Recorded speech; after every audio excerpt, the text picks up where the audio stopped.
Prezados irmãos, prezadas irmãs, uma boa noite. Eu vos convido para elevarmos o nosso pensamento ao nosso Pai Criador.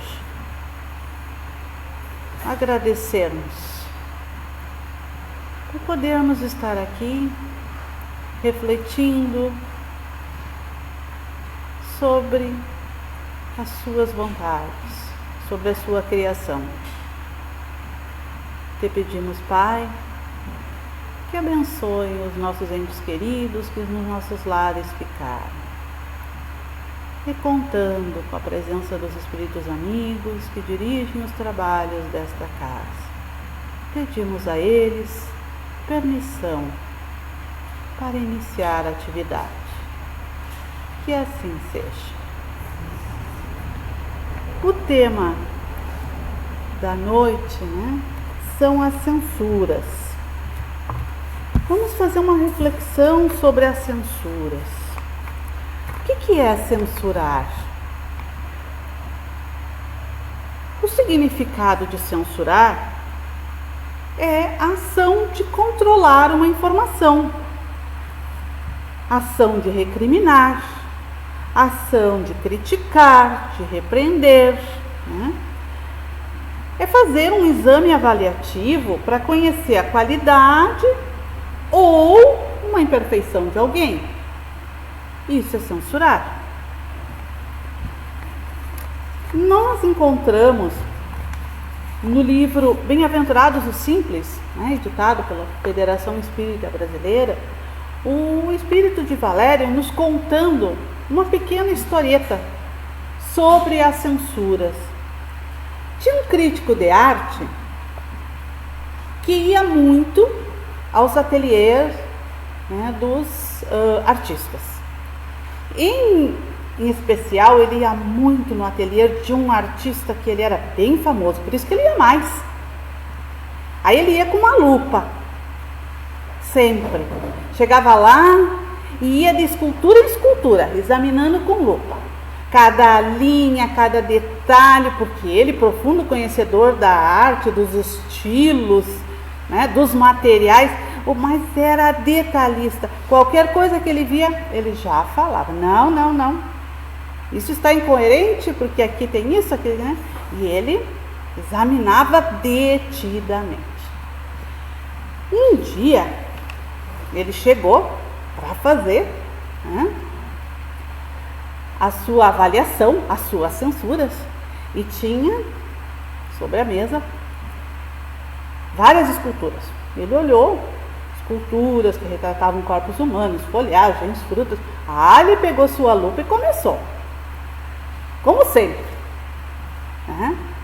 avaliar, repreendendo, e assim ele foi. E aí foi achando tudo muito bom, até que ele chegou na escultura onde tinham as frutas.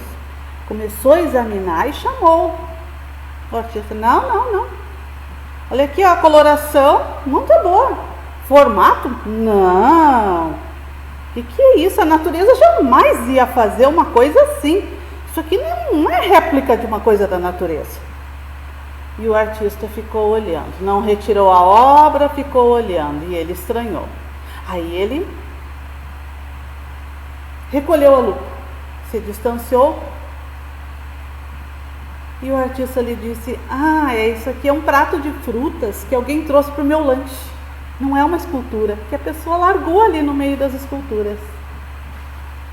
E ele não percebeu, e fez toda a crítica como se fosse uma escultura. Aí, o Espírito de Valério nos diz: cautela com as censuras que lhe saem da boca. Muitas vezes as longas advertências que dirigimos aos outros não passam de enganos criados por nossa própria imaginação.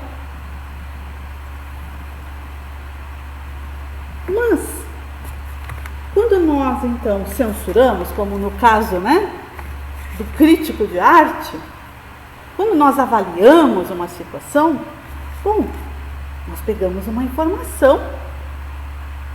E duas coisas podem acontecer. Ou nós trabalhamos com essa informação e percebemos a verdade do fato sobre o que nós estamos, sobre a pessoa que é objeto da nossa observação, ou nós entramos no ramo da calúnia.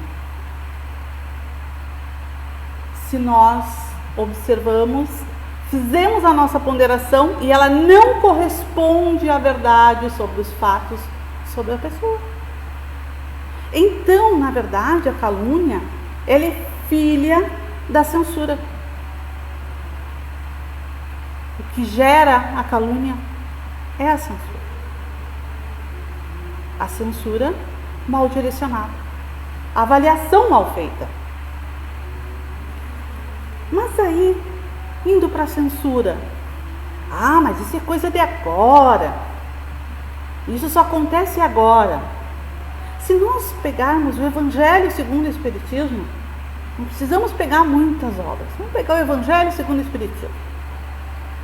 Nós vamos encontrar uma boa trajetória onde nós somos avisados sobre essas questões. Mas a palavra calúnia, ela não tem sinônimos? Tem.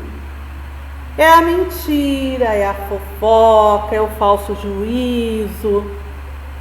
Tem até um termo moderno, os fake news, né? Que é uma mentira sobre alguém. Mas isso é coisa de agora. Isso nunca aconteceu. A afirmação falsa e desonrosa sobre alguém, para não ficar usando sinônimos, né? Vamos usar a concepção do que seja, né? Caluniar. Isso é de agora. Se é de agora, por que nós encontramos lá no Evangelho segundo o Espiritismo, no capítulo 1, né?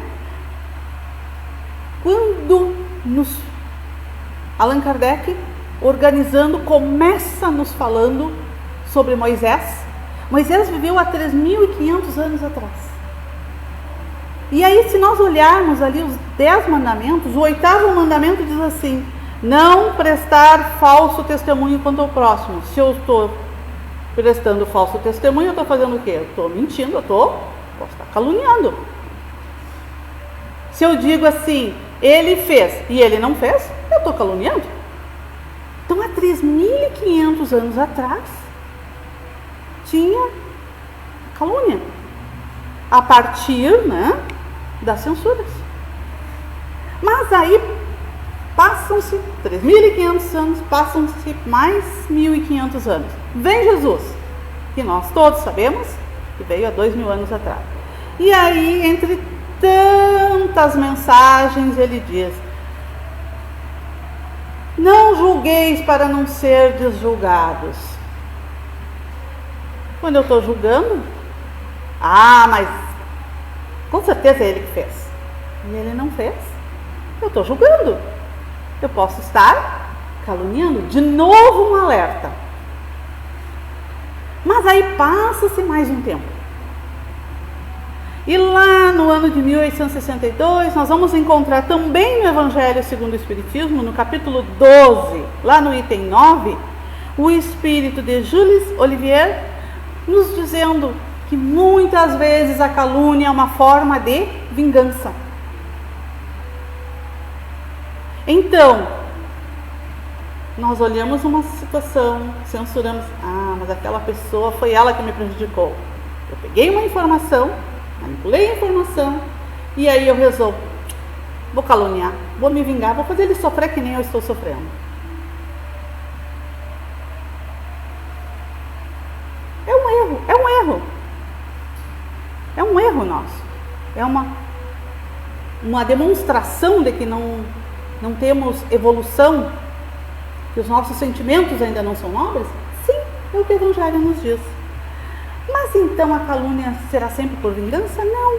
Às vezes, como nos disse a mensagem inicial, a calúnia ela é relativa quando aquele crítico, né? Estava dizendo que a obra que o artista tinha feito estava horrorosa. Se ele saísse dali falando isso e escrevesse nos seus artigos, ele estaria caluniando o artista. Mas às vezes ela não é por vingança. Às vezes é por não reconhecermos que a realidade do outro é diferente da nossa. E para isso eu trago ali uma outra historieta. Muito simples. Acontece todo dia com a gente. Carlos, há muitos anos, vivia no mesmo endereço. A casa ao lado da sua ficou vazia. Foi colocada à venda. De repente, tiram a placa, entra um vizinho, comprou a casa. Rapaz, solteiro, sozinho, veio morar na casa. Muito bem. Passam-se os meses e Carlos fez uma observação. Ele saía de manhã para trabalhar, a janela do quarto do vizinho fechada, o vizinho dormindo. Ele chegava ao meio-dia para almoçar, a janela do quarto do vizinho fechada, o vizinho dormindo. Quando ele saía de novo para trabalhar de tarde, 1h30, o vizinho estava abrindo a janela. Descabelado, rostinho inchado, estava acordando. Aí Carlos, mas esse vizinho levanta 1h da tarde? Mas aí ele começou a se preocupar e conversou com os vizinhos. É o seguinte, eu não sei não. O vizinho dorme todos os dias até 1h da tarde. Com que dinheiro ele comprou essa casa? Será que ele não tem negócios ilícitos? Será que não veio uma pessoa perigosa morar aqui no nosso bairro, pertinho de nós? Aí os vizinhos ficaram assustados. E alguns já saíram a comentar. Olha, sabe o vizinho lá, número tal, lá da rua? Parece que tem negócios ilícitos, parece que é criminoso. O vizinho não faz nada, comprou. Passaram a repetir a informação e a caluniar. Mas um grupo de vizinhos mais ponderados, como que é isso? Como será? E ficaram observando um pouco a rotina do vizinho. Chamaram Carlos e disseram: vizinho tem dinheiro para comprar casa. Por quê? Porque ele trabalha. O vizinho trabalha à noite. Enquanto tu dorme, ele trabalha. Enquanto tu trabalha, o vizinho dorme. Então, muitas vezes, a nossa percepção sobre a realidade do outro, ela é equivocada. Porque normalmente nós só conseguimos ver, na etapa evolutiva em que estamos agora, nós só conseguimos ver a partir do que somos, do que pensamos e da nossa realidade. Então nós queremos encaixar a realidade do outro dentro da nossa e ela não se encaixa, como o dia e a noite não se encaixam. Para que um nasça, o outro se vai.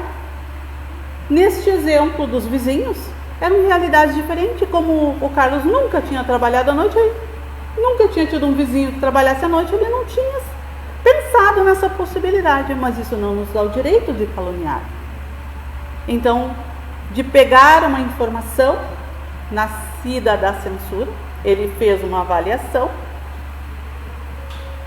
ele emitiu, uma recriminação sobre a hora que o vizinho levanta, e dali gerou uma calúnia. E isso como fica? Fica como um débito espiritual para nós. Porque quem somos nós? Que pretensão é essa? De apontar para a vida do outro e dizer está certo, não está certo, está errado, não está errado, a partir da nossa realidade, como se a nossa realidade fosse perfeita e única. Que vaidosos, que orgulhosos. Mas, se esse vizinho tem prejuízos, o sofrimento desse vizinho, na história que narrei, as decorrências, fatos inúmeros das pessoas que compram essa calúnia e passam a repeti-la, e que muitas vezes, criam um desafeto com o vizinho, ele nem sabe por quê. Nós acabamos de nos enredar espiritualmente, talvez numa encarnação, talvez duas, conforme for a ação e a reação. Às vezes uma ação de discussão do vizinho com ele, enfim, nós começamos a nos enredar na história de uma outra pessoa que não estávamos enredados, sem necessidade, por termos sido imaturos, uma imaturidade espiritual, uma imaturidade em relação a vivência do outro. Nós somos todos espíritos criados simples e ignorantes, todos. Mas chegamos até aqui por caminhos diferentes. Às vezes os nossos caminhos se cruzam, como agora está se cruzando dentro dessa casa espírita. Mas daqui a pouquinho, mesmo para voltar aos nossos lares, nós tomaremos trajetos diferentes. E assim nós viemos várias e várias encarnações, com experiências diferentes, com visões diferentes, com amadurecimento intelectual, amadurecimento emocional, com amadurecimento sentimental diferenciado. Então aquilo que cabe naquela visão que cada um de nós conseguiu construir dentro de cada um, dentro de si, não é necessariamente a visão que o outro que trabalha às vezes no mesmo emprego que eu, que frequenta a mesma casa espírita que eu, que mora na mesma casa que eu, não é a mesma. Então não me cabe, não nos cabe olhar e listar. Fez por isso, isso, isso, isso. Aquela verdade absoluta. Não. A verdade absoluta é a de cada um de nós. Os registros das vivências estão aonde? Essa pergunta foi feita por Allan Kardec. Onde é que ficam os nossos registros? No Livro dos Espíritos, e os Espíritos respondem: na consciência. É na consciência de cada um. E a nossa consciência, em determinado momento, vai nos cobrar. O que eu fiz em relação ao vizinho que era trabalhador e eu difamei o vizinho. O que eu fiz em relação ao vizinho que era honesto e eu difamei o vizinho. E muitas vezes nós pedimos para renascer ao lado do vizinho, como filho, como amigo, para refazer o laço.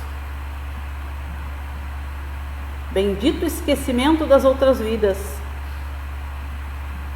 em que nós não lembramos todas as censuras que já emitimos e que foram mãe das calúnias que emitimos.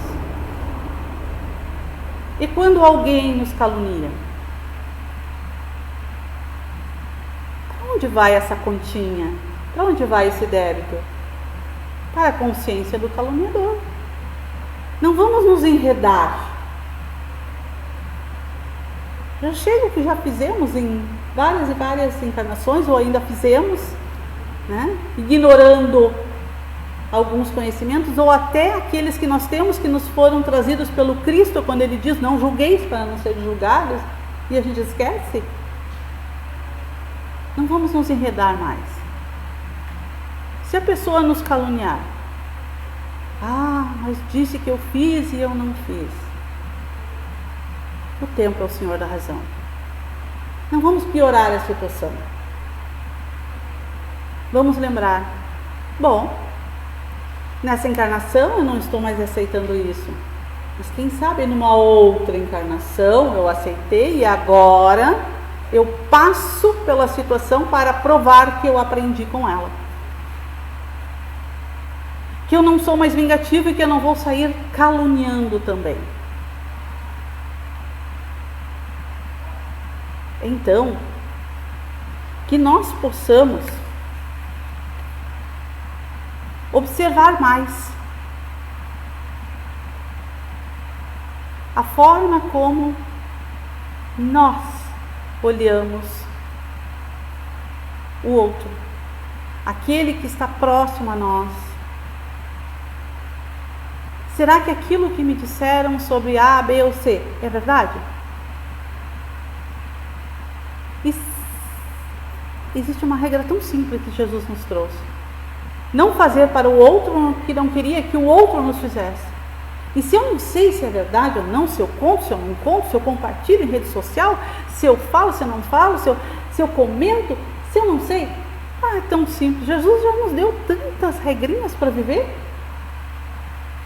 É só me colocar no lugar do outro. Se fosse eu que estivesse no lugar dele, eu queria que meu nome tivesse jogado, eu queria que os vizinhos todos, né, estivessem comentando no grupo do WhatsApp entre os vizinhos, eu queria que as pessoas estivessem comentando pela rua. Não, então eu não vou fazer.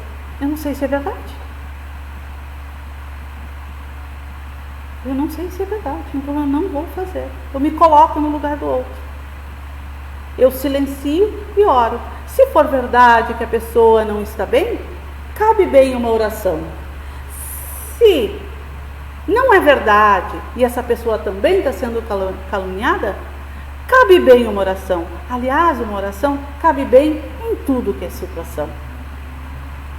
E assim, orando mentalmente e com a boca mais fechada, nós não vamos adquirir débitos que ficam na continha da nossa consciência. Orando e ajudando o coração, nós vamos ter o que lá na nossa consciência? Crédito. Crédito de amorosidade, de respeito ao outro. E nos aproximando assim, um tanto mais da mensagem do Cristo. E das orientações que esses inúmeros espíritos têm nos trazido, através das obras básicas codificadas por Kardec, através dessas obras complementares, que todas nos levam a essa convergência. Amar a Deus sobre todas as coisas e ao próximo como a si mesmo. Para encerrarmos então, meus irmãos, eu convido a todos para que possamos novamente, fazermos uma oração, já que falamos da importância da oração.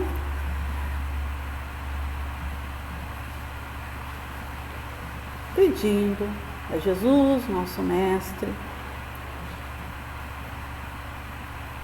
que Ele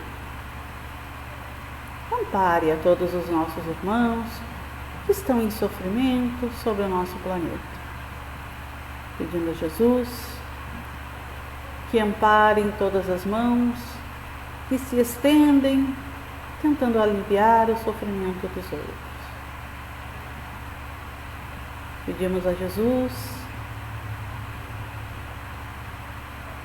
que os nossos irmãos, encarnados e desencarnados, todos ligados ao nosso planeta, possam receber eflúvios de paz, de bondade e de esperança. Que a renovação se faça sobre o nosso planeta e sobre cada espírito que esteja ligado a ele. Que ao sair daqui possamos retornar aos nossos lares bem melhores do que quando aqui chegamos, mais tranquilos, mais serenos, mais fortalecidos. Que assim seja.